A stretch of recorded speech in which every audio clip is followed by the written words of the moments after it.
What's up, everybody? All right, we have a small group today. Well, welcome. Um, it's actually good because I'm in the middle of traveling still. I'm in a hotel in New Jersey now. But yeah, I think most of you guys, what's up?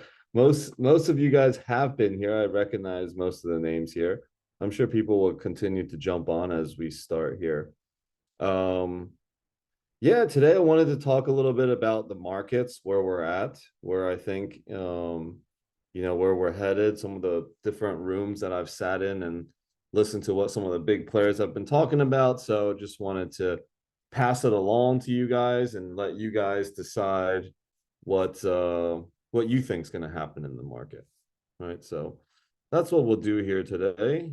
The texts go out. Yes, I received the text. Okay. So, um,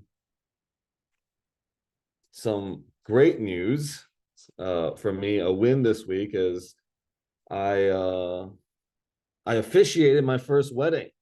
That was pretty incredible. So I think I definitely think this should be on people's bucket lists, of like officiating a wedding, because to officiate a wedding, you have to have built such good relationships that somebody would want you to be, the person that's going to marry them. And that's got to be before they get married, or at least, maybe their second time or third time. But still, either way, you have to have focused so much on building relationships and impacting somebody's life that they're going to be like, hey, I want you to officiate a wedding. Right. So I really felt the incredible honor this weekend, and how I've been focused on building relationships for so many years in my life. And I think this really plays into how I can raise capital in real estate as well, because you focus on building relationships. So one of the things that we're seeing in the markets today is they actually took a break on raising interest rates, which is a kind of a relief, but they're still optimistic about increasing more, uh, kind of going into next year. So, what does that mean for the market? So, how many of you guys actually understand exactly how interest rates play into decreasing inflation, or the fight against inflation? Why would they increase interest rates? Does anybody know this answer?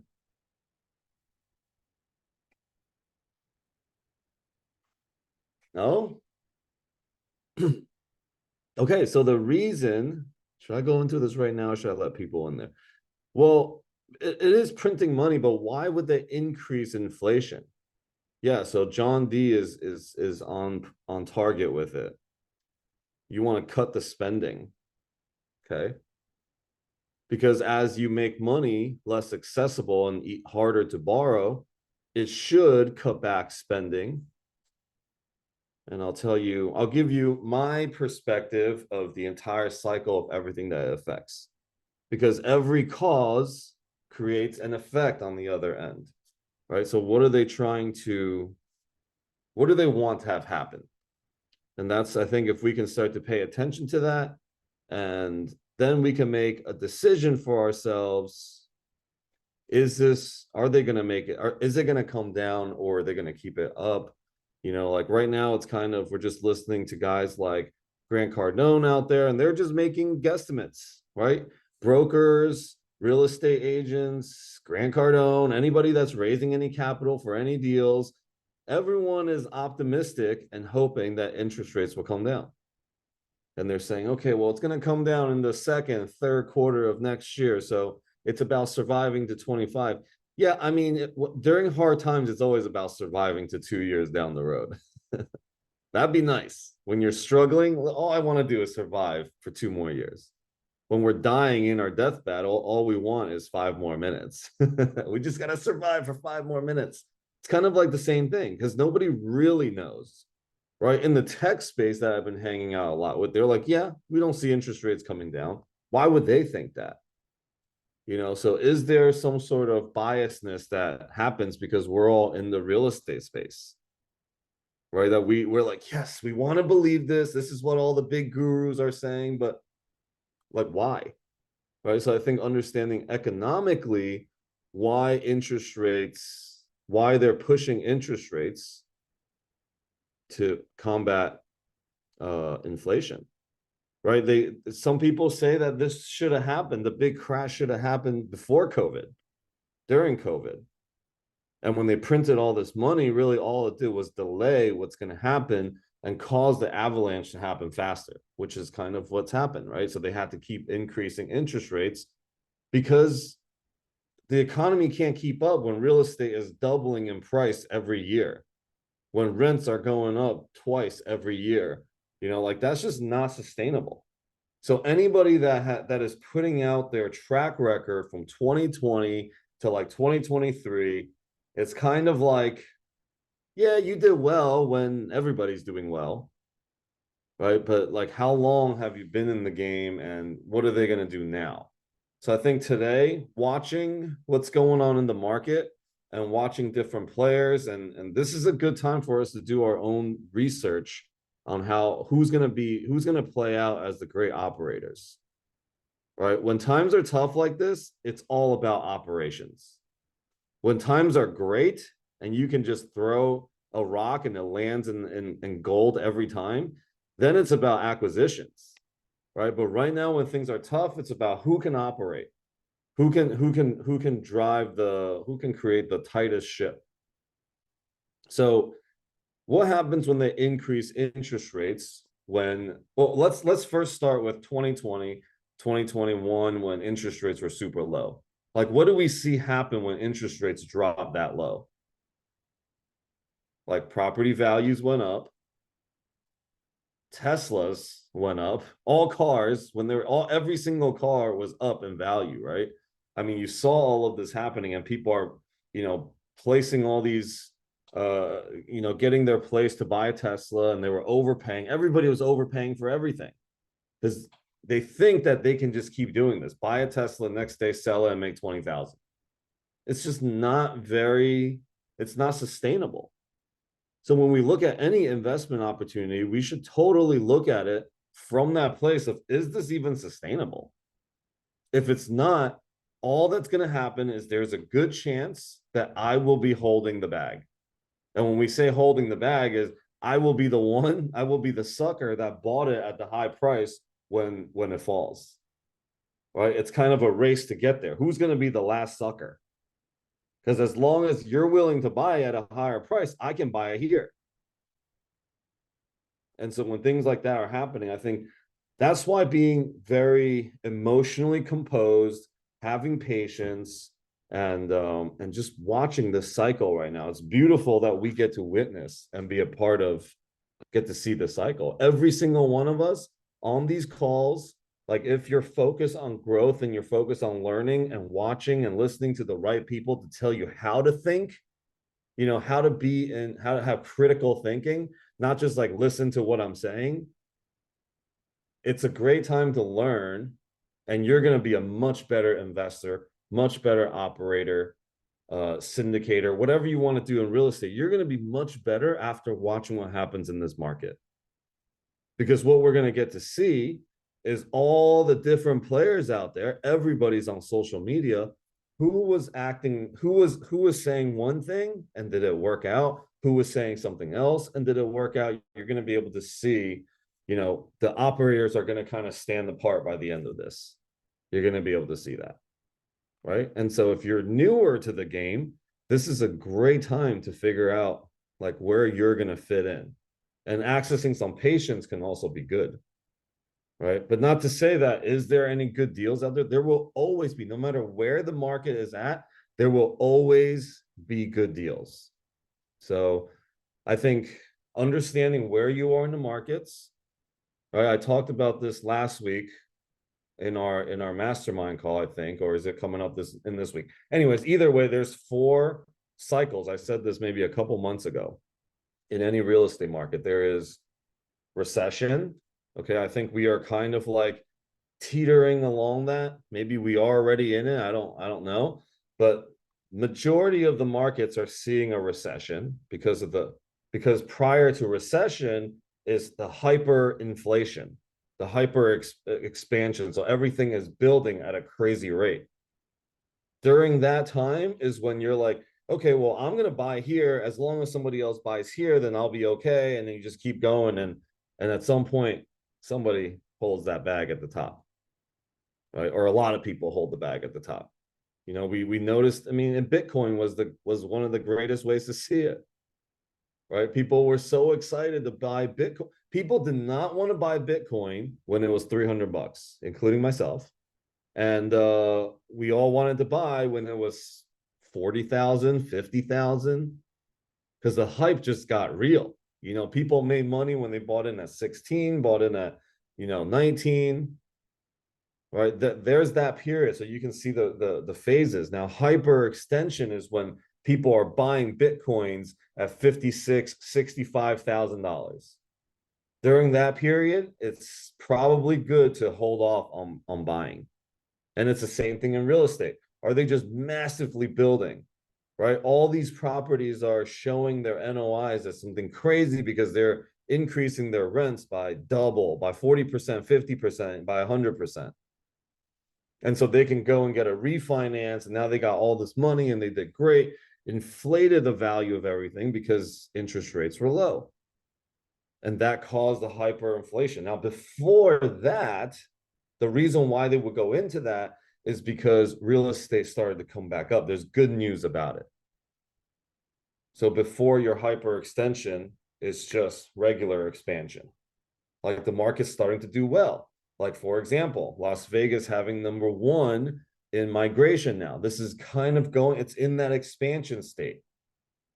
And then before that is the recovery, right? So after, now, right, the recovery and recession kind of are like this.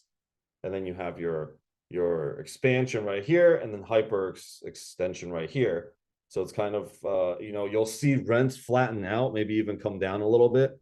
That's when you'll know that it's in that space. Now, different markets experience different stages. That's why investing outside of your state is actually really good too. Because in your market, if you're in Texas, certain parts of Texas, they are going into that recession state. Okay, people are losing properties. And most of this affects commercial. Commercial gets affected most by this because residential, really what it just does is it stops the market from really moving. Okay, people that was once able to buy a $600,000 property, now they can only afford to buy 4. And so it just kind of stops it. And if you have great interest rates for your house, you're not going to sell. So you're not putting it on the market. People can't tempt you to sell. And so it kind of creates a hold. And that's really what you're seeing in residential right now. Now, some people are going to be desperate to sell. And the way that they can sell is now they have to get creative. This is the time that creativity works really well for both buyers and sellers.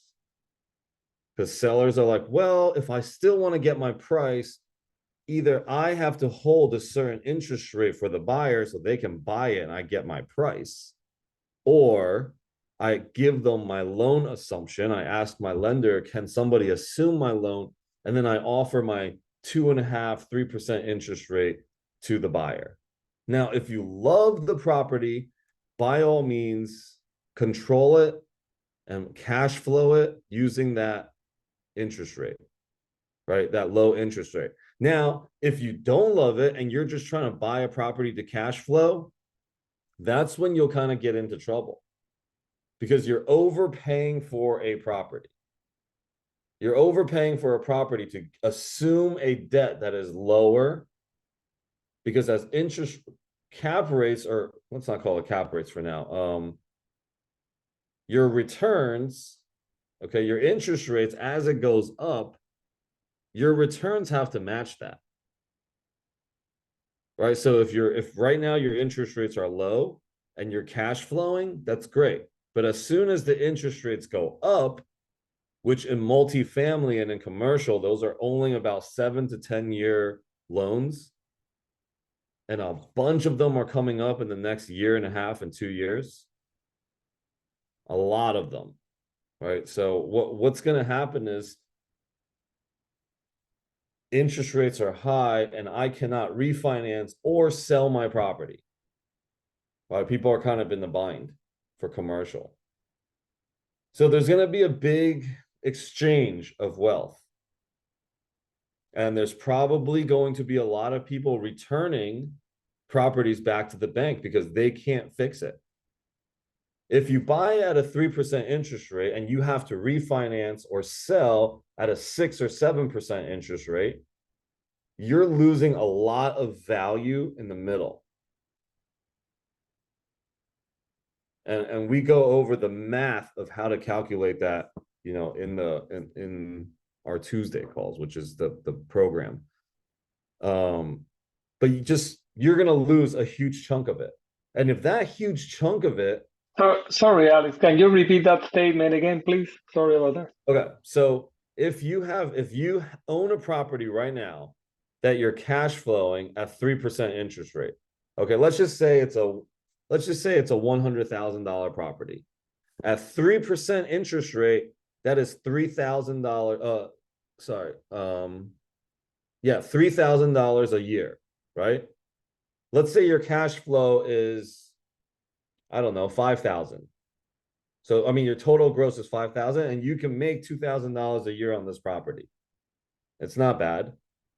And interest rates come in at 7% or 6%, even 6% when you have to sell or refinance. Now your interest for the year is 6,000 and your gross income is 5. You're going negative by 1,000 now. The only way this deal works for somebody else to buy is they have to buy it at a low enough value, maybe 70,000, right? This is a $100,000 example. Maybe at 70,000 in order for that deal to make sense for them, right? Because they're still getting 5,000 at 7% interest. $70,000 is 4,900 a year,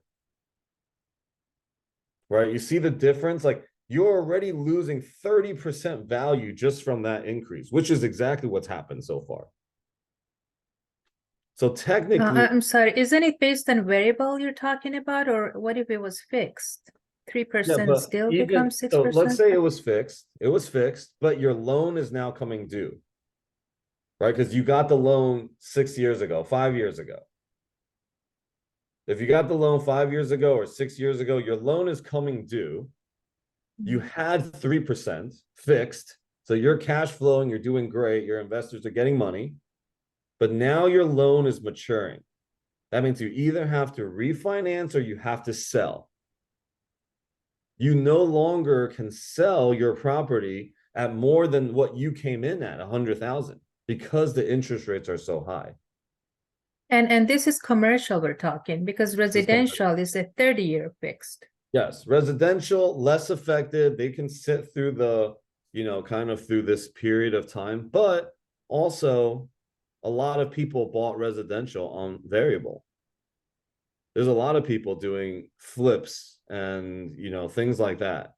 So when you're doing flips, now that's an issue because you're doing short term. Now, again, you're paying 10, 11, 12% on the property and you needed to flip it. But people can't buy it at the number that you want. So there's, sometimes flippers will lose money. You might lose money on a flip right now because it's kind of a dangerous time to do that. So there's so much variables. Now, when interest rates were low, you can do that all day. You get a property at 10, 11% interest rate. When you come back, the seller is going to be buying it at a 4%. That's a huge amount of difference in cash flow. So you do a very short period loan for a 10, 11, 12% so that you can renovate it and flip it. See, the game of flip is also flipping against time. Because you're fighting the high interest rates. Every month costs and eats into your profits. And you need to flip it at a certain number because you bought it at whatever, X dollar, and you need to have it just a little bit higher. So, short term, these right now, it's kind of it's the times where you will see great operators, great flippers, and then you're going to see a lot of people bust out, and a lot of people are going to lose money. And this isn't really anybody's fault. Even the big funds, right? And funds are kind of stacked the same way. They're 5-year, 10-year, 15-year funds. They have to close right now. Their entire portfolio needs to be sold. And it's all sold at a big discount because it's not the right timing. But investors want their money back. Investors are like, that's it. It's redemption time. So funds have to, in order to keep their reputation, they may have to sell one property at a loss just so that they can cover the distributions that they need to cover. And then hoping some of their other bigger properties can carry them longer. So as this is happening, it's not just happening to one operator, it's happening to a lot, and then it's happening to funds and big institutions returning billions of dollars of real estate back to the bank. Our 401k managers, our retirement fund managers, our life insurance managers, those people that have the rights to invest your money wherever. Some of that is for sure in commercial real estate. And so when you have funds and institutions returning these big portfolios back, a lot of those being returned back end up with zero equity left. Right? For example, if I buy a property and they're making me put 30% down, it's safer for the bank because if they sold it at a 30% discount, they don't lose any money. All the investors' money will be gone though. So as you see, every property that gets returned to the bank, and we'll probably see a little bit more of it in the news, as you see funds return institutional level hotels back to the banks, those are, other funds are going to be hurt by that. It's an entire trickle effect. What else happens? As properties lose value, another thing that happens from this is property taxes come down, right? Now the city is used to having certain amount of money come in from these big buildings that they have. Property values come down, their property tax collected comes down. Now where are they going to cut their expenses? The police, the fire department. All right, so everything gets affected by this. And then what does the city have to do? The city has to say, well, we have to increase the percentage of your property taxes. That's the only way they can do something about it. It's not like they can raise money to operate. That is their income. Also, if they have utilities subsidized, they're going to have to increase your utilities, which Florida has a lot of that happening. Insurance, if insurance is subsidized, they're going to need all that, for the state to run, for the city to run. And then, what happens during that time to consumer confidence, to retail confidence? Personally, for me, what I'm seeing, I don't see any difference in how people are spending. I think on some level, a lot of people are starting to just push into their credit. I do see that more and more. I've have people share that with me, that they're pushing into their credit. I've even noticed that I've pushed my credit. Not that I don't have like cash flow, but I've also pushed my credit to beyond my normal state. So it's just happening across the board. I could pay the entire thing off, but I'm like choosing not to because cash is kind of more important right now. I'm like, I'm going to need 100K for this deal. I'm going to need whatever for this deal. Like, I know how important it is to have cash right now. because there's going to be a deal that's going to come. And we're going to be able to take advantage of it. So any questions, any thoughts? I'll take a break right there. Nick, are you writing down any questions for the game? Are we doing a game? Bro. I started writing down some, but I messaged you like 3 times. I didn't get an answer, so I wasn't sure if I had to do it or not. Dude, it's only the same thing that we do every Sometimes. All right. Well, I'm started a game, so keep talking. all right.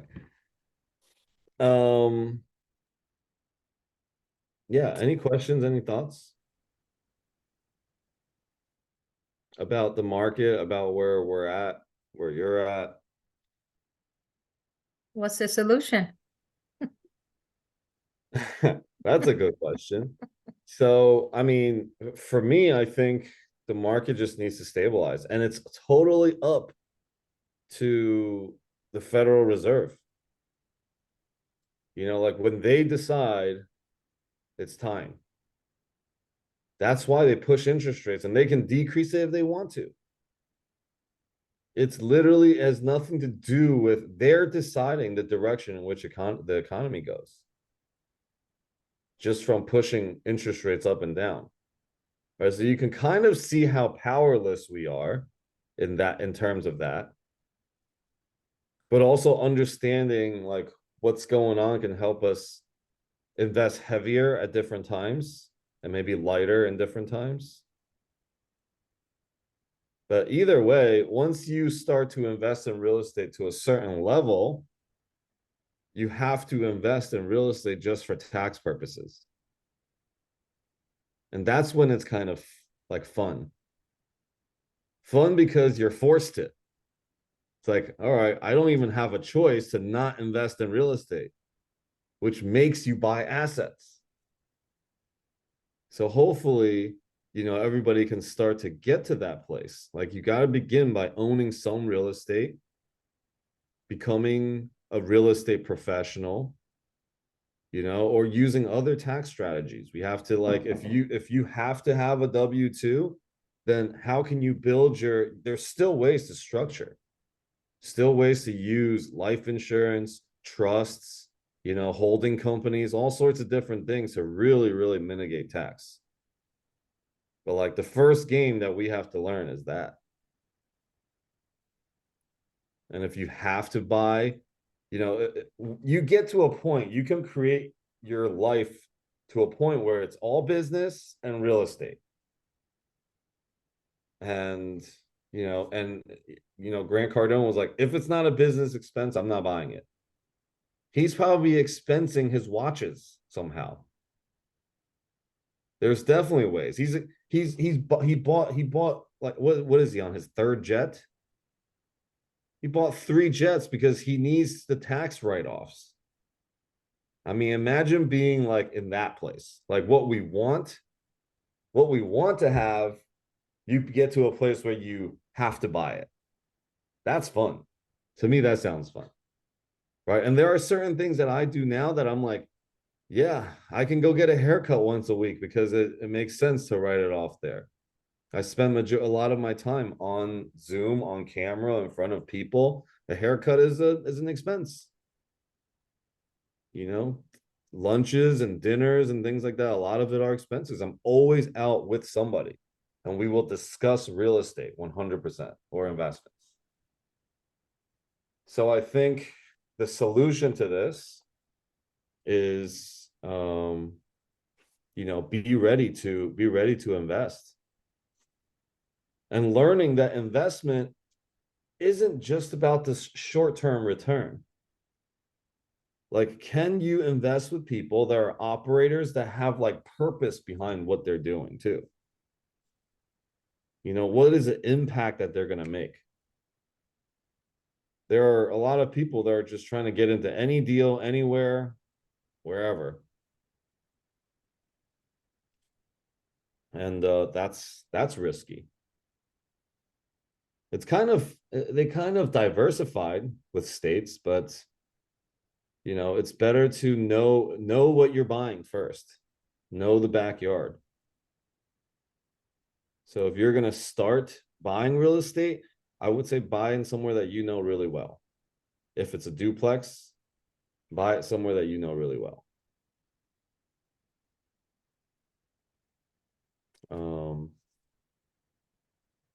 Yeah, and it doesn't have to be your money. That's the great part. Once you learn the game well enough, it does not have to be your money. You just need to know the process in which how it works. You need to bring somebody in that has the experience so you can leverage their track record, and you find a deal, and then money gets raised and you become a partner. That's how I was able to come back. Like 6 years ago, I was like, a lot of you guys know my story. I couldn't even afford a Verizon phone plan. Like that was, yeah. This weekend, I was literally talking about it. Oh my God, my wife was with me when two of my partners from the restaurant, well, they were around. We were hanging out with them at the time, but he was like, yeah, Alex was messaging me. He would never ask for money, but he would say, Harley needs food. My dog needs food. And they would like send me $200 through like Venmo and Zelle and stuff like that. Like I can't even believe it. That was 6 years ago. I needed money that badly that I was like, man, Harley needs food. My dog needs food. So, how do you, let me see. Let me just answer this question real quick and then we'll go to yours, Fraser. How do you explain to investors about the market though? You have to just get super real. I think authenticity and transparency, honesty is always the best answer. Like, even if it doesn't feel good, like that's why you have to harness and practice those values. Like, you got to live your life every day practicing, like, okay, honesty is the best way to go. There is no reason why we need to hide anything. Hiding something just gets you in more trouble, more headaches, causes you to not be able to sleep. Right? Like just let it happen. Say what you need to say. Tell the investors, look, this is what's going on in the market. I didn't predict it. Nobody could predict it, but here's our game plan. Right? Like look a little bit further down the road. Be courageous enough to say, this is the game plan that we're going to go with. And then let time reveal like you to the investors. Because what they're going to see is other deals having cash calls and other deals returning back to the bank. And they're like, man, because investors will get a realization right now. It's not about trying to push for returns. It's about like capital preservation, right? Investors' expectations will change as all of the real estate investing environment changes right now. People are like, oh shit, as long as I don't lose my money, I'll be happy. Right? It'll get to that point. As long it's no longer about where's my 7%, 8% cash flow. It's like, oh shit, as long as I don't lose my money, I think I'll be really happy with the operator. Right? It might get to that. So definitely always just share what the truth is and what your game plan is, like what you're doing about it. I've shared this on our investors call, and I'm totally transparent with all of our deals. We have one deal that's just rocking it like crazy. We have two deals that are just breaking even in Houston. We have a deal that we had to pivot super hard on in Georgia because interest rates shot up that high. Instead of like going with the slow version and a cash out refinance in like 3 years, we're like trying to do a cash out refi in a year and a half. We're going straight into full-blown renovations on everything. We deal with the repercussions of not having high occupancy because you got 30, 40 units being renovated at a time. And so we have to deal with that. We rather deal with that now while we still have the cash reserves and then get everything done and then try to, get the occupancy up and then refinance. And hopefully when we refinance, I mean, whatever we refinance into, it's going to be way better than where we're at now.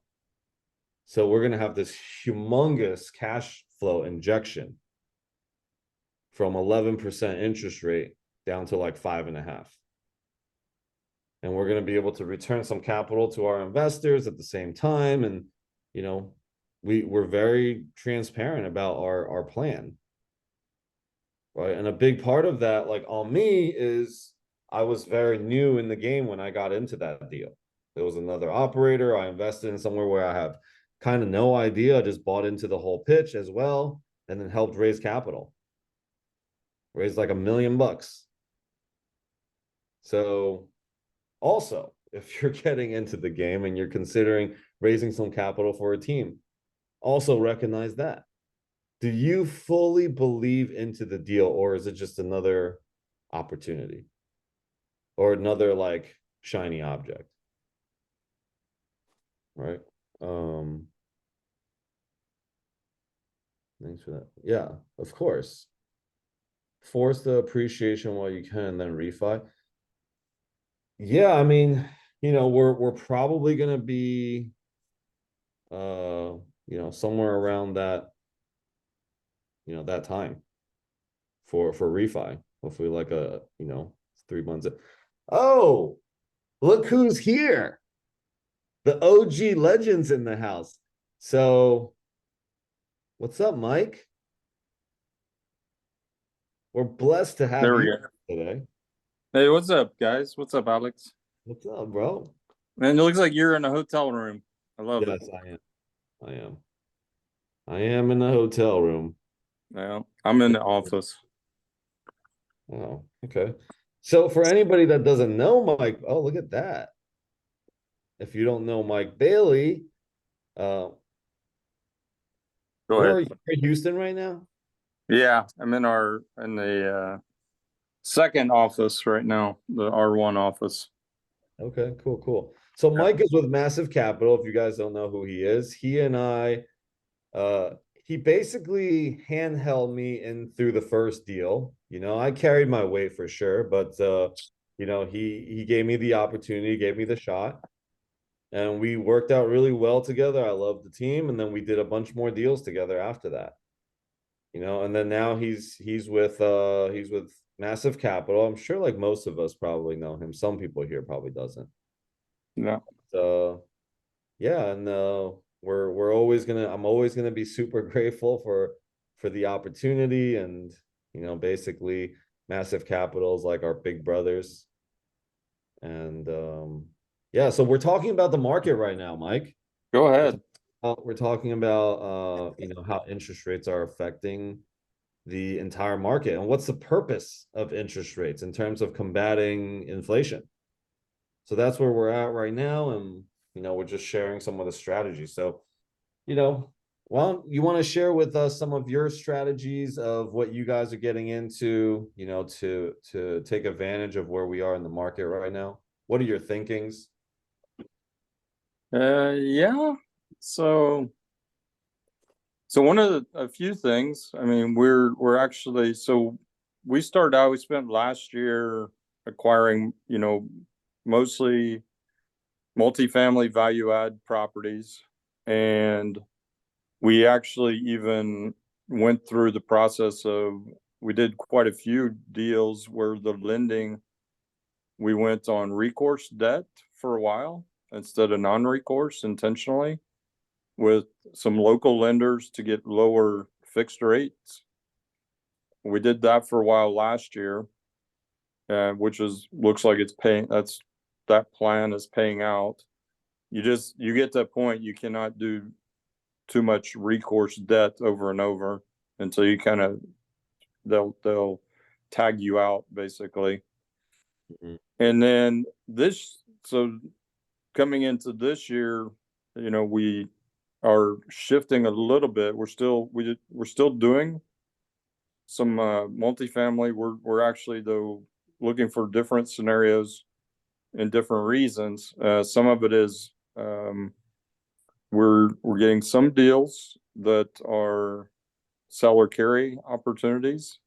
So it may not be full like seller financing, but we'll get a deal where it's let's say existing debt, so loan assumption with some seller carry on it on top of it. So the problem with loan assumptions sometimes is you have a big differential to the value, so you have a lot of equity to raise sometimes. So we'll do a seller carry on those, so they'll do, you know, like if we're buying a $15 million deal, you know, maybe it's 8 million of debt left, and instead of raising 7 million, the seller will carry 2 or 3 million themselves, and then we raise the rest ourselves on that. So loan assumptions are still working, but just got to be careful. I know you and I have talked about this on loan assumptions, that you don't overpay for the low interest rate, right? A lot of people will overpay because they get a really low interest rate, and then they'll go in with a low cap rate and overpay for it.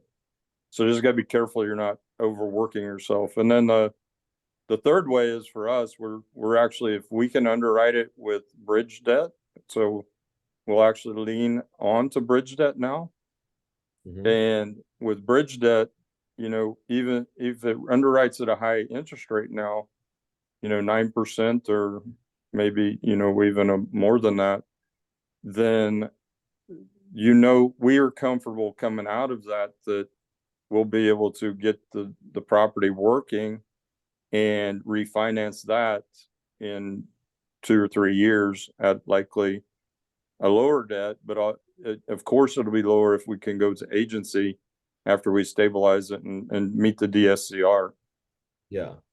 And then the last thing, Alex, I'll throw out the last thing is we're shifted also to more construction. So we're laying out our play a little bit further so that we're not going right into operating something, but we'll play it out over 2-3 years, land acquisition, entitlement, and do like a 2-year return to investors. And then we'll take that same land and then do construction on it for like a 3-year return to investors, so we can do quicker cycles. You have different phases off of one deal that you're building. Yeah. Different phases, quicker cycles. Awesome. Yeah. So that's some stuff that we're doing. If you guys didn't catch that, like the opposite of that loan assumption, the loan assumption coming in like at a low interest rate, you might overpay, like Mike was saying, that you will tend to go in at a lower cap rate because that's how the seller can entice you to pay the price that they want, either through a loan assumption or through you know, seller financing, some sort of structure like that, right? So they're helping you make the deal cash flow make sense for you. But if that loan is coming due in 3-4 years or 2 years, you have to be super careful because it's probably going to come in higher interest rate. Now, on the flip side, what Mike was talking about is if we can go into a deal and make a 9% interest rate deal work, think about what happens when we go into the refinance, right? They're going to be able to give us more. The property will be worth more because the interest rate's now going to be down to 6-7%. When, you know, you came in at 9, you made it work at 9. Now you capture that difference. It's really the opposite of what's happening. So that's great. And then, you know, new construction, you know, I don't know that much about it. What I would do is just completely partner with somebody that's had a lot of experience, their values and their virtues and all that align with mine. And I feel good with them, then I would go into new construction. So how are you guys going into new construction, Mike? Yeah, so I would have said last year we would be exactly where you are. We wouldn't be leaning into it. But now that we are merging, so we're close to wrapping up our merger with another company called Realty One Partners. So everybody can, if they want to, I'll put in the chat, but it's Realty One Partners, is you can look up their website. They've been in business for 42 years. They're a construction development company in Texas, based out of Houston. They've developed in Denver or Colorado, New Mexico, all over Texas, Georgia, Oklahoma, a few other places. So they've been in the business quite a while. They're a family-owned company, and we have a brokerage, property management. So they know the model. They know what needs to be done. We didn't really have that before, and that makes a huge difference for us now. So we've been passing on land opportunities for the last year. We've been passing on a lot of options that now we can put into play directly. Awesome.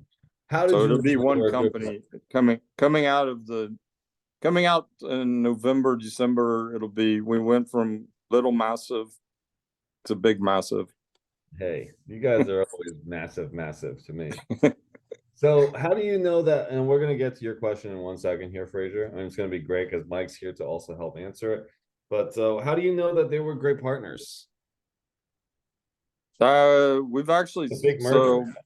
yeah, I mean, just when we met a few times, and when we lined up, we spent a little time after, we thought through the option.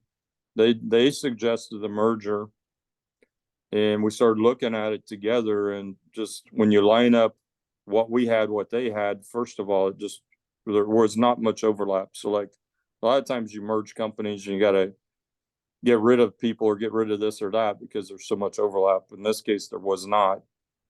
The second part is so I'm at their office today. So Shariah and I, and now Jasmine and Ramiz, and a lot of us are spending 2-3 days a week together to get to know each other and continue to make sure that this is a good idea and a good plan and a good merger.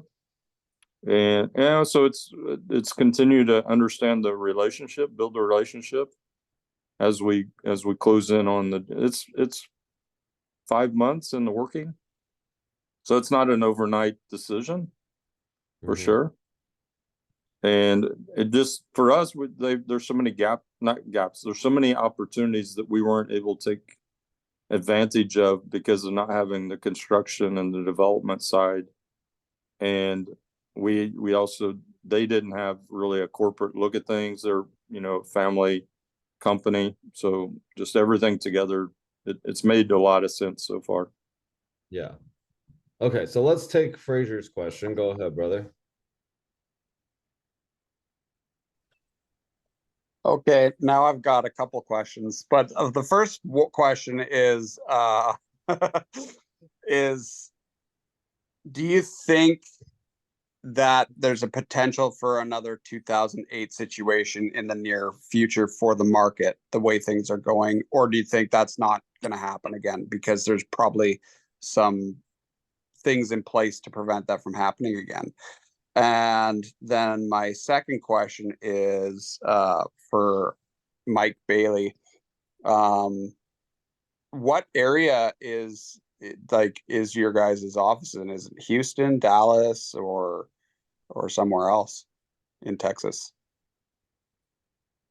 I'll let Alex or somebody else take the first one.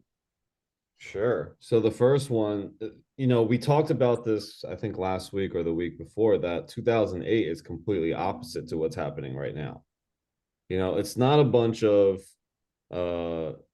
BS loans that were basically created to fill certain portfolios of funds, also like CMBS, like, those types of loans. It's not just to fill that, right? Because they were literally giving people that were not qualified to be able to buy 5 or 6 houses. They didn't have to put any money down.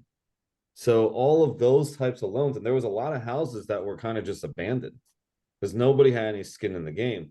That's not the same thing that's happening right now. And if anything, they've actually tightened the way you can get a loan. So there's going to be a lot of creative ways, but it's not going to come from your traditional agency debt. It's not going to come from, anything that's subsidized or backed by the government.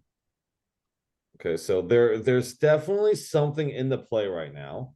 Okay, for sure. Like, I'm kind of a conspiracist behind my thinking a lot too, is because I think there's definitely a play, and the play is always to create less banks, right? They only want a couple big players. Like if you ever look at it, it's always an attempt to do that. Every single market, something happens, is always an attempt to crash some smaller guys, create a bunch of fears, and have someone bigger take over.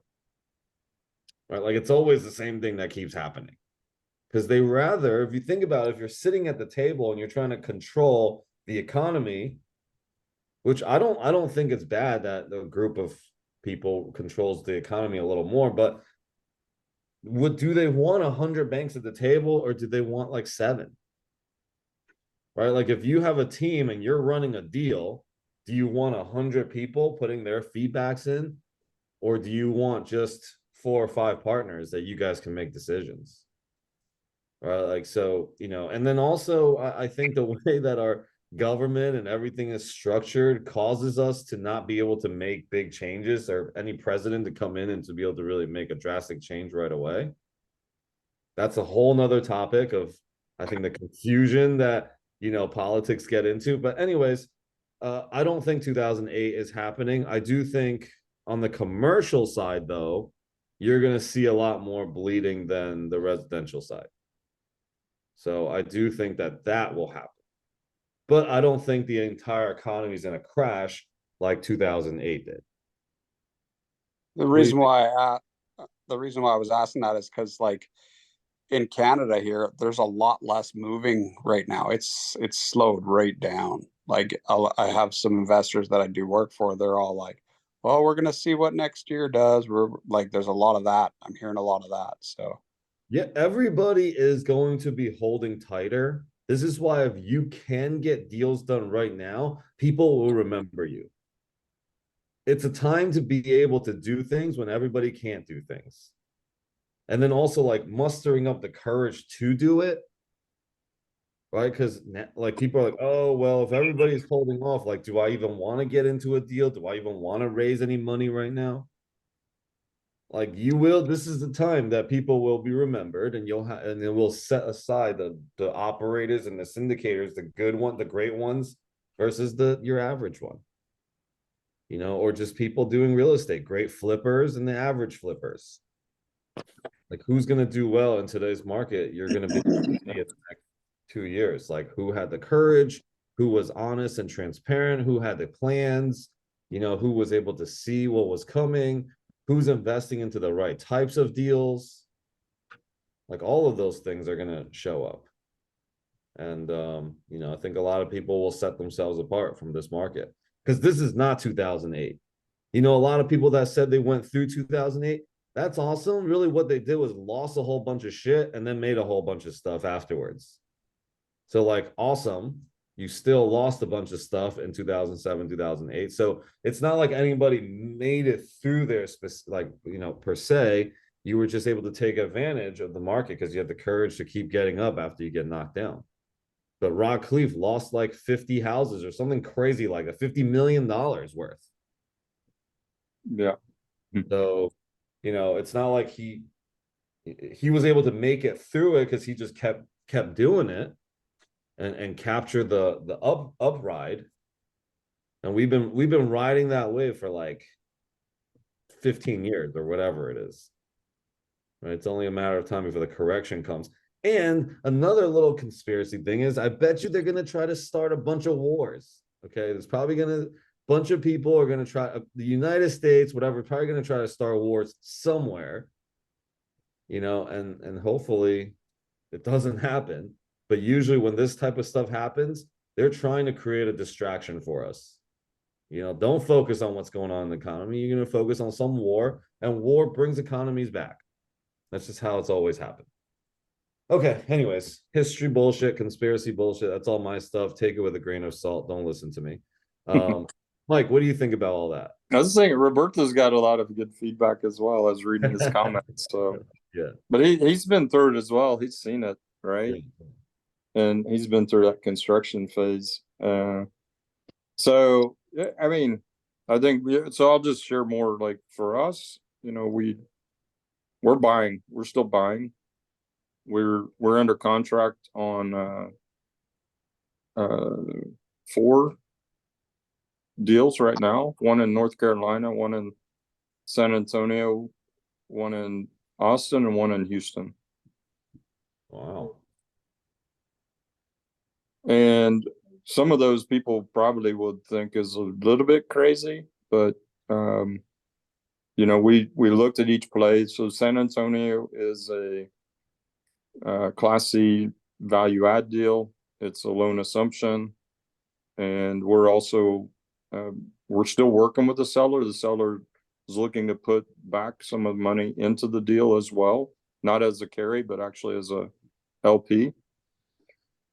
And we're also doing a secondary loan on that. So it's a Fannie assumption, and then we'll be looking to add a supplemental 2 million supplemental loan on top of it to make that work better.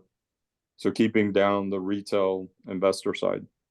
The other one is North Carolina. We got it's a value add, about $4 million. It's a 40 unit. So we're coming onto that one more as a sponsor, code GP, KP on it.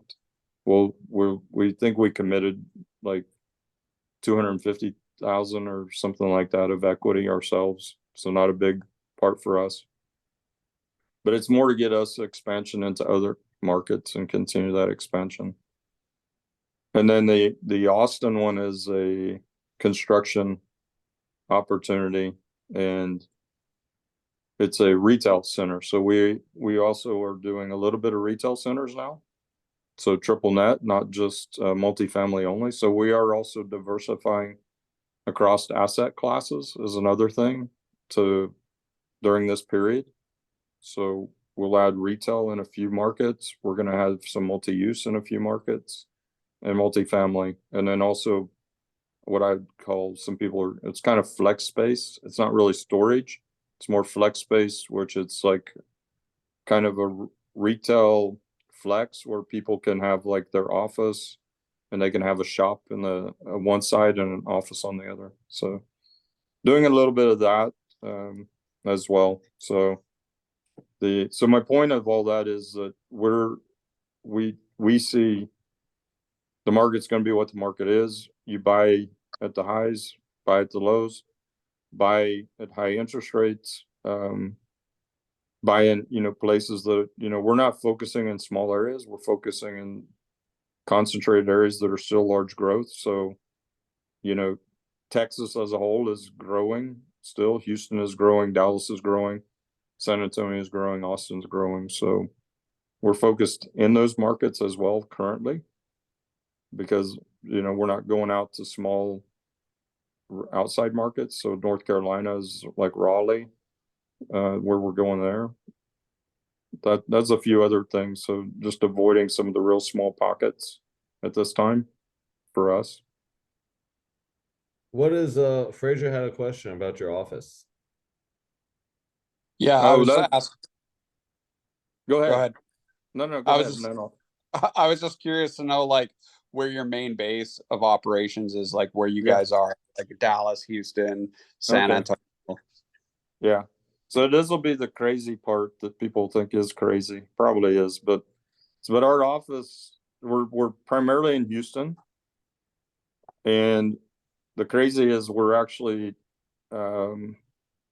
close to being under contract for an office building in Houston. So we're buying a larger space to bring the teams together. So we're actually close to being under contract for 174,000 square feet, 8-story office building. Is that glass? Huh? A glass building? Yeah, Class B. The mid late 80s type stuff. But it's kind of, the price is a great price. It's like, there's others where it's $56 a square foot. So it's hard to beat that right now even, but I'll tell you guys, getting debt on an office is impossible. It's nearly impossible. We think we've got it now, and us co-occupying makes a big difference for the lenders as well. Mhm. for that. But it's about 50, a little over 50% occupied now. We come in, we take it up to 70. And then the good thing for us is that we have the brokerage and the leasing company. So the lender is looking at that as part of why they would do this deal, because they see us investing ourselves into it. Yeah. I think, there's a lot of people talking about offices like, really, really coming, getting hit the hardest, right? Like office It buildings. is. Which makes me think that it's a good investment at certain point, right? Because when enough bleeding happens in a certain sector of a market, it needs to come back. It also goes through that recession, recovery, expansion, hyper expansion phase that happens in classes of assets and markets and all of that. So I think there is a time that would be good to enter into office spaces, especially I think people are kind of starting to look at office spaces again because they're just, they've worked from home for so long. They're like, this is really not productive at all.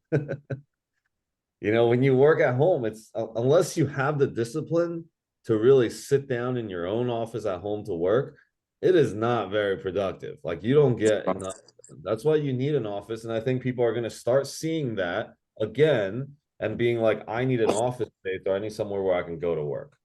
Okay. Like I'm starting to see that in some of my friends and family, people that are just like, I can't work home for 7 days a week. Like they're looking for an office space to go to, right? So I could see like cool, like new creative ways of creating co-op office spaces. Those are all going to be cool new things coming out. Office spaces will live again at some point. Yeah, I agree. I have another question, if it's okay for Mike. You were talking about a development company that you're working with. Now, do they generally find their own trades companies, or do they have like people that they work with, like reputable plumbing companies and electrician companies and stuff like that?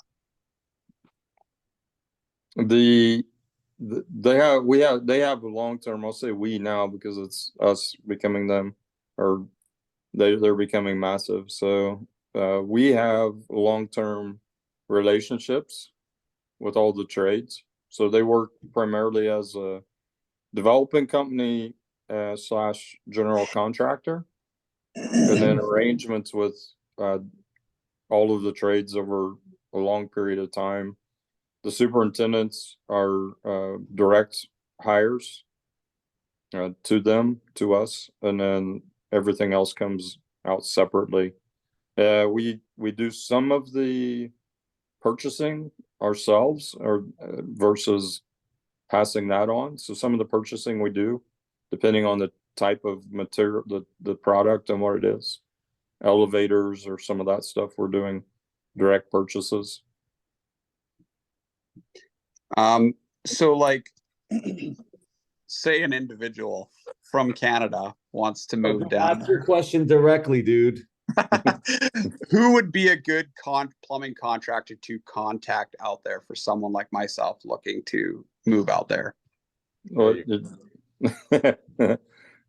as a I don't know, get a hold of just, I'll drop my info in here. Get a hold of me and we can do a follow-up on what you're looking for and what you're thinking about. I appreciate that. Thank you so much, Mike. Especially if you're going down to Houston and that area, like just get connected. And you're in that trade, that business, get connected to what Mike and them are doing. There's gonna be a time where you'll have an opportunity to step up. Yeah, go ahead. Sorry, Alex. Go ahead.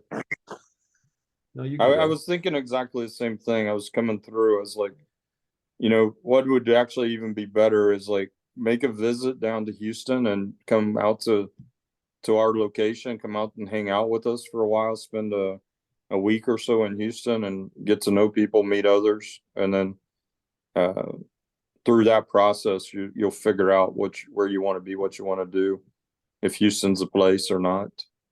I've been to Houston. I love it there. And my daughter's only 4 hours away from it. that's why I like that. I like San Okay. Antonio, Houston are really good for that. So Yeah, come and hang out, and I'll drop the info. And that's a direct, be directly with people. I mean, that's how, we've gotten to know this company together, is like we spend a lot of time together. And even though Alex and I started out by not spending time together, I still believe one of the most important things is knowing who you're getting into relationships with, and spend some time with them, depending on what you're trying to do.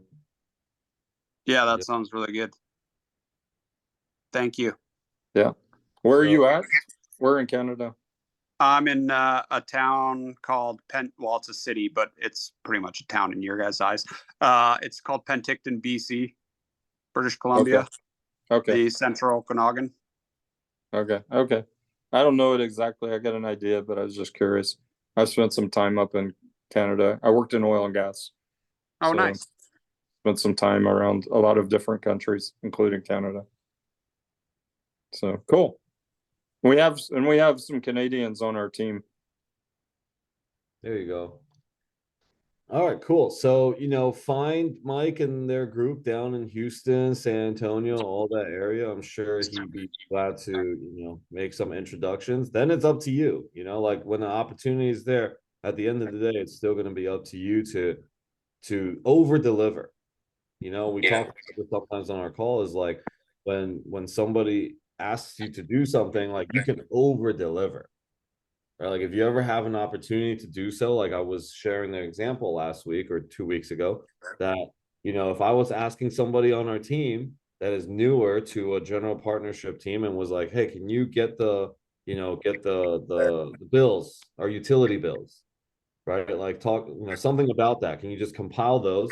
And instead of just like getting them and handing them over, it's important to do it on the time that you say you're going to do it. But B, what if you came with like a bunch of research also for alternatives and how much money you could save and what that would mean to the overall business plan? Like once you learn all of that and you over deliver, you can wow people with every opportunity. But it's always about over delivering, especially if you're looking for the opportunity. There you go. I set them up for you, Mike. Okay. There you go. Give them something to do. So one of the things I tell is I put my stuff in there for everybody in here, is that don't ask me what I think Alex, even somebody in the chat one time was like, what can you do to help me, or was one, but it's even asking, what can I do to help you? It's like giving me homework. I don't need the homework. Just, come, show what you can do, deliver, share what you're capable of, what what you want to do, where do you want to be, and start figuring it out from there. Yeah, I was sharing, and I'll get to you, Jason, right after this. So Nick, we actually probably won't play the game. We'll do networking after this. But so good job. Appreciate your trying. What was I saying? Oh yeah, the chat. Remember, I was sharing with somebody the chat that we're both a part of, where this guy was like, how can you help me to get into my first deal? I was shocked that I even read that, and of course, like after a while, just like a bunch of outbursts, they left anyways. They didn't continue, but that's just that mentality is never going to get you anywhere. Don't if you need something done, you go out of your way to have somebody notice you and contribute to a team. If you want to play, like figure out how you play, figure out how you can get on the practice squad, and then get the opportunity to play in a game and then start or whatever. But that's going to be up to you. So good job, Fraser. Jason, go ahead, brother. Hey, Alex. Thanks. Mike, it's good to see you tonight. I've got a question for both of you guys. I've been looking at it's a portfolio deal with assumable debt. So you've got 3 different properties and all of them are cash flowing right now. And they've got debt on it for, I guess, 8 million altogether for across the 3 properties. And you got 3 years, it matures in 3 years, like 2026. and we were talking about interest rates earlier, and it's kind of a guessing game about where they're going to go. And I was wondering, how concerned would you guys be looking at assuming a debt like that, knowing that you have 3 years left to push the NOI up, to increase your What's your the value of the properties? 4%, like 4.05%. Okay, that's not like super, super low, so it's, it's okay, I guess. Yeah, I would be concerned with 3 years left. You're muted, Mike. And it's probably P and I right now, correct? You're in Yeah. principal and interest, right? Yes. And yeah, so the reason they want to, I don't know, I'm curious if they told you the reason they want to sell. No, I do not know the reason they want to sell yet. Yeah. So probably the reason they want to sell is because they're like, if they wait 3 years, that's they're just wanting, they're wanting to get out of it, even though it cash flows now. To me, it's a little risk. So what I would do is like underwrite it with a future debt, like assume that the current debt right now is going to be stable for the next 2-3 years. So you could underwrite it with like a 6 or whatever, agency debt is. Meaning like, meaning underwrite it like if I were to purchase it, like think about your exit plan, who's going to buy it and how they're going to buy it and what they're going to be able to pay for it. So if you exit in 3 years, you'll have to start exiting in like 2.5 years or less. And the interest rate, say it's probably still going to maybe be the same. It hasn't come down yet. It's still 6 or 6.5%. So that's who your buyer is in that time. So you got to kind of underwrite to who that seller or who that buyer would be at the exit in 2 to 2.5 years from now. Because even if it's 3 years that it goes till, your exit has to be before that, obviously, or refi or something. Yeah, so again, but you would refi probably at a higher interest rate. Exactly. Go ahead, Alex. Your refi is probably going to be higher than that 4%. Yeah, so it will be a part of that money, that equity that's going to be lost, from what you think you have based on your NOI. Yeah, exactly. I mean, underwrite it. I'm not saying not to do it, but underwrite it in a more conservative way like that to start with. And the good thing too, though, is that if it's in principal stage 2, that means you have to pay interest and principal. At least you know that they're cash flowing. They can cash flow at 5.5, interest rate. So that could be, a good thing for you for underwriting sake. Okay. Where's the location? Just curious. Outside of Denver, Colorado. Oh, interesting. Okay. If you get it to like a point, you underwrite it and you like it, you can send it to deals@massive.capital. And I mean, we can take a look as well if it's making sense. Okay, awesome. No, we like the Denver market. I'm not sure if we can make that work, but we have 3 assets in Denver right now. How many units is it, Jason? Altogether, I think it's 87 altogether. All right, cool. So I think that would be, again, send it to Mike's squad over there. They have guys in Denver. So yeah, and then we can run it through the deal tank on Saturday. Oh, there you go. Deal tank. Yeah, run it through the deal tank on Saturday. We'll give you advice. We'll give you, ideas of what to say to the broker, things like that. What we think about the deal based on your underwriting. So run it through the deal tank and then shoot it over to Massive's team to get the deal done if it's we'll help you make it good enough that they'll take it. If it is, right? Yeah, that sounds like a good plan. Run it through the deal tank and then run it by us. Okay, sure will, guys. Thank you. All right. Go ahead. You are on the spotlight. Hi, this is Nagar. Yeah, this is not like a life-changing question or anything. I was just wondering, curious about your first deal you talked about, Alex.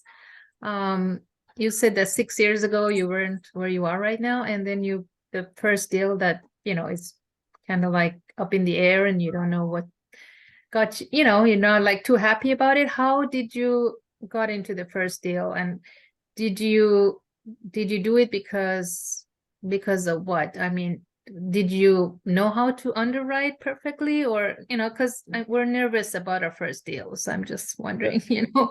So when I got back from my 6 years ago, when I couldn't even afford my own phone line, Verizon, I did single family first. But the first couple deals that me and Mike did together was actually really good. I really liked it. Some of the times that the deal that you heard was probably a little bit down the road when we got into a bigger deal with another bigger team.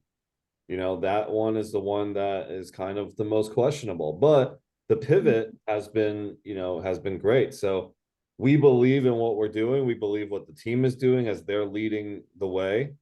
And the best thing you can do when these types of things are happening, especially with the market where it's at too, is you have to be transparent and honest with your investors, right? Like, probably some people aren't very happy, but we weren't going to be distributing cash for another, like 5 months anyways from what we pitched, right? So there is a preferred equity that's in that deal.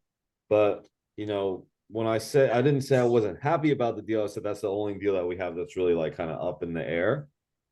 And it's a little challenging, but you learn from that. And that's why I would say, before jumping into any deals just out of like excitement to raise capital for anybody, you want to really know the team. You want to know the area too, I would say. I kind of just was like, yeah, let's just do it. There was signs pointing for us to do it, but I was excited for our first big multifamily apartment deal. When you say know the area, like I'm in California and you cannot find anything less than like 13, 14, 15,000, 16,000 millions. And, and I've lived here for over 30 years in this town, Walnut Creek, but the ones that I find, I don't still know the area. I don't. Yeah. Actually, first of all, Walnut Creek, look up Proxy Financial over there. So Proxy Financial is an amazing company. Their leadership is awesome. I love the culture of them. We're going to be working with them for the fund that we're creating. And they have a big headquarters in Walnut Creek in California. So you want to meet some of those guys for sure. They're really awesome. I will make the introduction. They're like capital raiser, or they're deal point, or what? No, they're like an RIA. They're just basically overall wealth management. But Okay. I've never been enrolled into wealth management before. Like, I used to think that financial advisors and wealth advisors were all bogus. But I actually really loved the culture of this company and what they do. So they're also an RIA, which is like, they're investment advisors. And if you have that, usually that's a checkbox for like family offices and things like that when they're investing into a fund, to have somebody that's an RIA. And Mike, What is the name of that company again? Proxy Financial. Proxy Financial. Okay. I have to check them out. They have an office in Austin too. So cool. Really great. Yeah, they flew everybody in, and I got a chance to go to their gala and meet the owners and the founders. And one of the founders is going to be backing our fund. So it's going to be really awesome. for Vegas. That's awesome, man. Congrats. Yeah, we're gonna be launching our fund, and we're starting the process of it this week actually, and yeah, it's gonna be like $150 million fund for Vegas deals. All right, JJ, thanks for hanging around for a while. So, any other questions? Or did you what did you get your question answered? Because you say you're nervous about the first deal, like. Yeah, I mean, I did, I guess, a little bit, but yeah, overall, the first deal is, yeah, it's. What do you want to do in the first deal? Are you looking to be like invested into your first deal, or as like, you want to be an operator? Raising capital and investor relationship, I guess that's the part I want to get into after I totally understand how to even analyze and underwrite a deal. That's the first goal, which I'm learning from you. Yeah. And then help raising capital and simplify it and explain it to the investors. Yeah, I think find a team that you can align with, and for me, I felt I was very aligned with Mike and Thomas and all the guys that were all together, the original legends, and the OGs. Yeah, and I was just all in. I was like, whatever you guys need me to do, I was whatever it takes to have the team win. Right. Yeah, this for everyone. I think it'll never be perfect. It'll never be right. But if we don't, have some faith and try, we'll never, make that step, right? And it for me, it was also very scary, those first deals, and but at some point, we make the intention and decision of where we're going and how we're going to go there, and we just keep moving in a path that's forward, and with direction. And as long as you keep that, and you keep trying and you persevere through whatever happens, try the best. We're going to try the best to make the best decisions. But if we don't move forward at some point and make that sort of leap of faith, you just you will never get there. And so I just encourage everyone, I'm not saying go jump off the building to do whatever needs to be done, but have the chance, give yourself that chance to fail, give yourself the chance to succeed at the same time. Right, step by step, and might take a year, but we'll get there. You don't have to take a year though.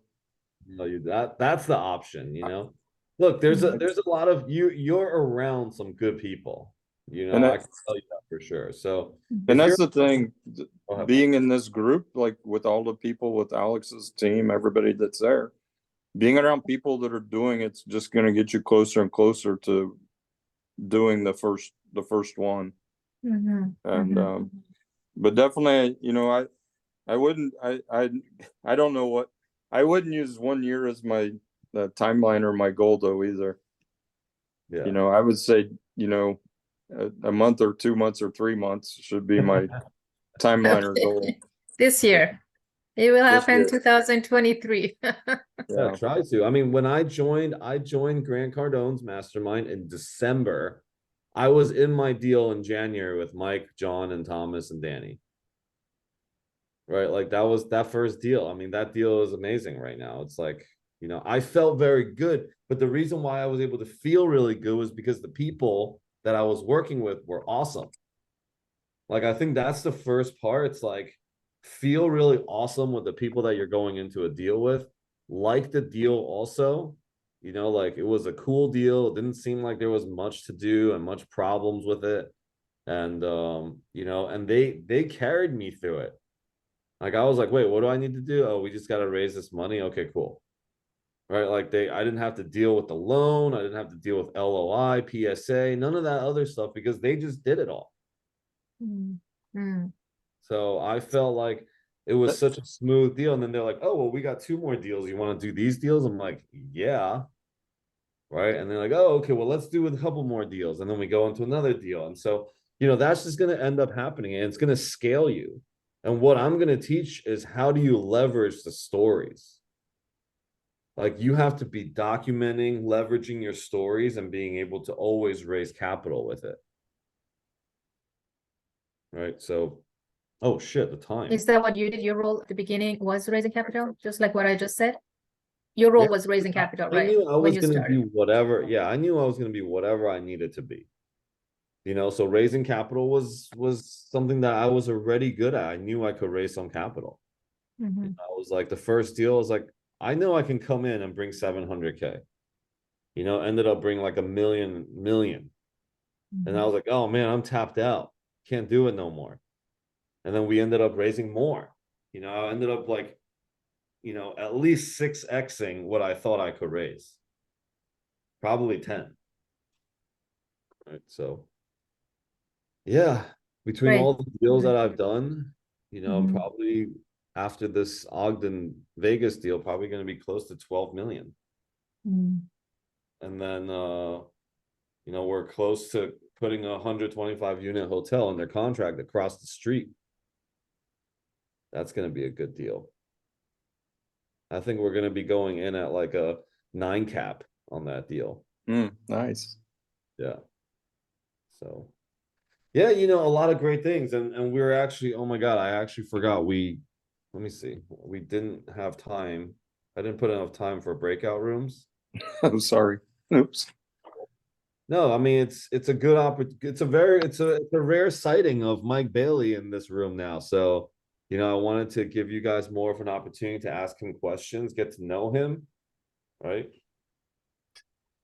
So if anybody got questions or want to get to know Mike, here's your opportunity. All right, somebody's taking it. Go ahead, Margarita. How are you? Yes, I have one question. Eh, eh, eh, I live in Colombia. Oh, sorry. 1 second, please. Okay. My question is, I live in Colombia. I have the money. I have some investors, but I don't have the experience in USA.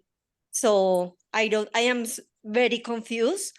And the investors are from Colombia too. And they call me every day, okay, you have my money. What do you want to buy? And I don't have idea. Yeah, so I'm confused. What do you suggest? Well, so I would suggest you learning first, which is what you're doing, right? And then get clear on who you want to work with, what market. I think deciding on a market is going to be important for you. Because you're going to be answering to your investors, right? So wherever you choose right now, it's important for you to like understand as much as you can and know that in the next 6, 8, 11 months it's going to be a good opportunity to invest into a deal. So you have like a short period of time to learn as much as you can and get clarity, right? Begin with the clarity, like what is it that you don't understand, right? Because you're like, I don't understand, but is it everything? You got to understand some things, right? So like figure out what is it that you don't understand and then focus on filling in each one of those puzzles. Maybe it's like, okay, I don't understand debt, right? And then debt. I don't understand cap rates and the returns. Okay, then you learn that. I don't understand property management. Then you learn that. I don't understand the deal structure. And then you learn that. But you want to get very clear on your question and what you don't understand rather than just, I don't understand everything. Because it's not everything you don't Okay, understand. yeah, you are sure. No, I more specific is that everybody say that I need a syndicator partners. So I don't Yes. know where I can find the partners. Okay, well, you Yeah. have two. For have example, two you right are there.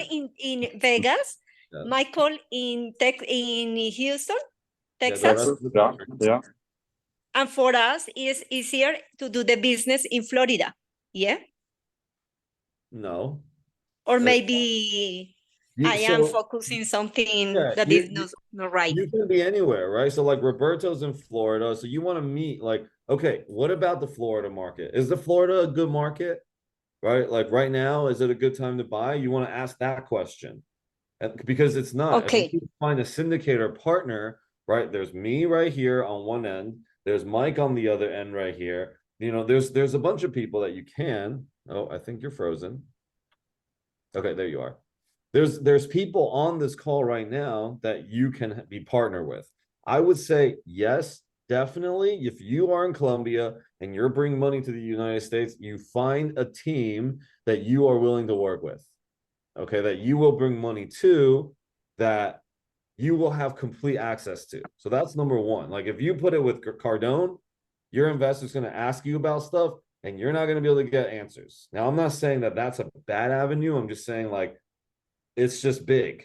You know, it's big and it's very like you'll be talking to their 20-year-old that's going to be coming in. Right? And they change out a lot. So I would just say find the right partners first, learn what they're doing. So learn everything you can about what I'm doing, my vision, then learn everything you can about what Mike and Massive Capital are doing. And then you decide, where do I want to bring myself and my investors into? Right? That they can be excited about and that you can be like, all right, I will always have access to these guys so that when my investors ask me questions, I can always get them easily. Because that's going to be your thing. If your investors are asking you questions and you can't get a hold of the deal, like I've invested with a couple other syndicators and it's not the best communications, right? I actually, if I brought investors into those deals, I would feel like crap. So, you know, like I'm stuck in certain deals that I don't know, is not doing anything. I don't even know what's going on. So, yeah, and that's my LP journey. That's why like right now, if I wasn't investing in my own deals, I would only invest with Massive Capital. Because like I know who they are. And that's the truth of this game is it's all relationships. You know? Like 95% of this is relationships. You don't need to know anything. You just need to know people that know some things and you need to trust them. It's like it's not just who you know, it's not just who knows you, but it's who you trust. You know, that really matters at the end. Yeah.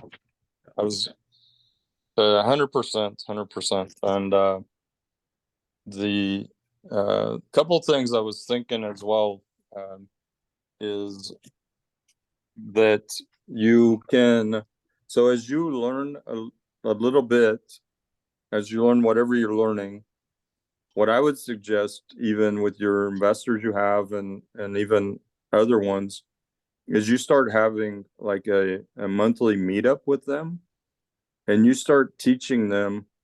So whatever you learn from me or whatever groups, Alex, whoever you're part of groups, put it into some Spanish slides and go and have a monthly meetup with your investors and invite others to come as well and just start showing them what you've learned.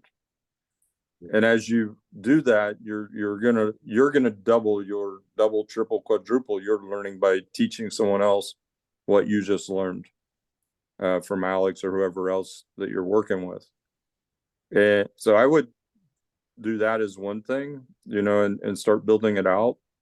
The other is you can connect with me. I can connect you with somebody on our team, Jasmine, who also. So we let me just share a few things. We're working with another group. We work here with a group out of Mexico. Their team is all based in Mexico City, and we're partnering with them on deals, and they're bringing capital from Mexico City. So, you know, there's ways around or there are ways to do that. And it can be with us, can be with Alex and others. And just, you know, understanding, learning the process, and, you know, don't get in a rush with that part right now. You know, until if you really get comfortable with your, you know, the investors, how much you think you want to do, what deals you want to do, and who you want to invest with. So, but yeah, those are, you know, so there's a lot of people doing it. So just wanted you to feel comfortable that it's not something new that you're trying to create or do. And other teams are doing it and partnering with other teams. But it is good to partner with a team you get comfortable with 100%, what Alex said. Okay, perfect. Thank you. Cool.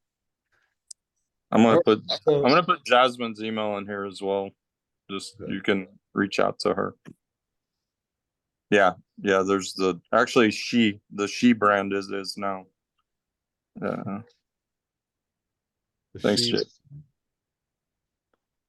Okay, last questions from anybody before we wrap this up. I know we didn't get a chance to do you know, networking and breakout rooms, but I think we got a chance to sit with Mike here, which is you know, is always really great. If anybody has any questions. All right, Fraser, go ahead. I was just gonna say it's more of a statement rather than a question. Like when I got involved into the real estate thing 8 months ago, I didn't know Alex Lovely. And then I went to an event, and then I met Deborah, and Deborah got me into another event, and then I got to meet Alex Lovely, you know, and now I've gotten to meet Mike Bailey. Like it's when you start to go to these things and meet people, you find the people that you feel a genuine connection with too. Like you're saying, it's not just about who you think you want to work with. It's almost like a feeling. You have to have a like, I want to say gut feeling about someone, because my gut feeling about Alex Lovely is you know, he does the work. He is an inspiration. I'm not trying to toot your horn or anything like that, but this is how I genuinely feel is and you're caring about people, right? You care to see them go to where their level that you can see them at. So I think that's important when you're looking for partners or to be a part of that syndication, is to have that kind of good connection like that. Yeah. Thank you for that. Yeah, I think what you said is right on too, Fraser. You know, that's how I played it, and that's how I've been able to, you know, scale as fast as I have, is because I was, you know, I naturally want to trust people. And when I feel the right people around and I feel the right people to work with, I can feel it in my heart, in my gut. Right. And that's number one for me. A lot of people say, no, deal is number one, you know all your underwriting. I'm like, any deal can reach any number. You just got to negotiate it. Right. But you can't find, that's not every partner is the right partner. And that's going to be your biggest challenge, is finding that. So yeah. You know, I think this was a pretty productive call. It's pretty intimate. It was a small group. I don't know, what day is it like some holiday? Is there other stuff going on? I think there's like conferences and stuff, maybe. I don't know. Yeah, it's a Jewish holiday today. Ah, okay. All right. Well, I mean, I hope you know, this small intimate group was great, and thanks, Mike, for hopping on. It was a really, really cool, awesome surprise when I saw Mike Bailey is joining the room. I'm like, oh shit, you know, it's been a minute since you've been here. It has been a minute, and I wanted to join you. I hadn't seen you for a while, so this is at least as close as I get for now. Yeah, thanks, man. And I'll be down there in Texas soon enough, and I'll be visiting for sure. Yeah, you know, like Mike was he helped me start this call also. You know, this is why I'll always be very grateful for Mike, because in the beginning it was just like me and Mike doing this, me, Mike, and John. We were like the first to do WhatsApps and Zooms, right? We had to have been. Definitely the WhatsApp stuff. Definitely. Definitely the WhatsApp. I mean, once we started doing that, like now everybody's got WhatsApps everywhere. But yeah, it's been cool. And these calls will just kind of keep going on, right? Like I don't care if there's one person in here or 100 people in here. Yeah, that's the one thing that I've realized with you, and because it's difficult, like the commitment to show up on a schedule for every call, then you do it, and you don't, regardless, like you said, how many people are there, and so it's awesome, and I'm working towards that myself. So on being more committed onto certain things and in that process. So appreciate it, Alex. Yeah, thank you, man. Yeah, it's I think we're coming up on 2 years on this call, or maybe we just You are? passed. Yeah. Nick, where we at? You're almost there. You're a few weeks away. I gotta find the first replay, but you're pretty close to 2 Yeah, years. I'm pretty sure October like 1st or October something was the Yeah. 2 year. We're gonna have to do something big, Alex. You gotta think Well, of we're a probably special. gonna be closing a deal right around that time. So That's true. that could be it'll be a both celebration. Chris is talking about, going to the property with a flamethrower and we're gonna cut the ribbon with a flamethrower. Said you're gonna burn down Ogden the first day you own it.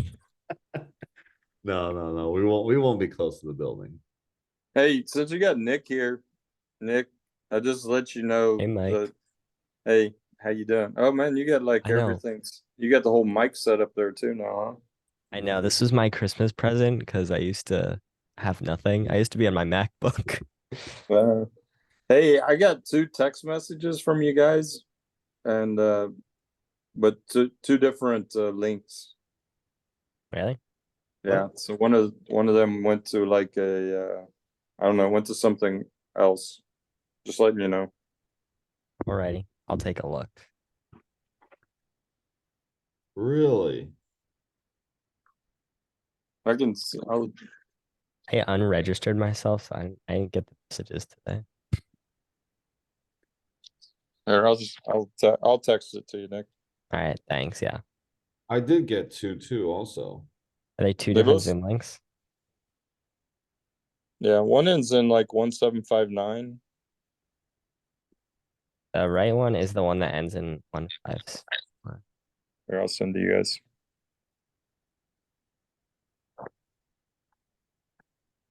Anyway, just letting you know. All right, well, thanks, All Mike. right, thanks. Okay. Anybody else have any last thoughts before we conclude here? We will we will probably Thursday. Yeah, we will have our underwriting call on Thursday. Deal Tank will go on this Saturday. And for those of you guys in the Tuesday night multifamily mastery course, it's been fire. And I think we've had like 60 plus people in those. So really good community that's being built out of that. And that's gonna be our